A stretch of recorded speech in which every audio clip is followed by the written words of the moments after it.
ഇപ്പം നല്ല കാറ്റ് പോലെ നല്ല കാറ്റുണ്ട്, ശബ്ദം കേൾക്കുമെന്ന് തന്നെ അറിയില്ല. പോരാത്തിന് വണ്ടി ഓയിൽ മാറ്റിയുണ്ട്. അത് ഈ സമയത്ത് എങ്ങനെ മാറ്റുന്നത് കാണിച്ചു തരാം കേട്ടോ. എൻ്റെ വണ്ടിയാണ് ഓയിൽ മാറ്റാൻ വേണ്ടി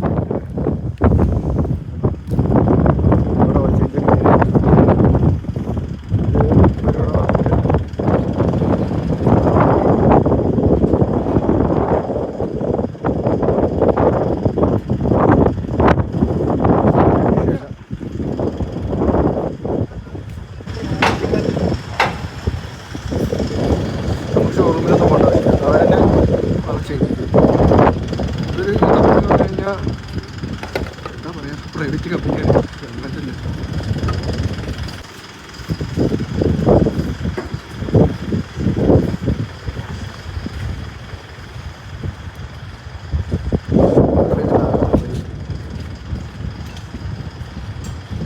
അപ്പോൾ ഇങ്ങനെ ഞങ്ങളൊക്കെ വലിച്ചു. മഴ ഇപ്പോൾ ചെറുതായിട്ട് നല്ല തണുപ്പുണ്ട്.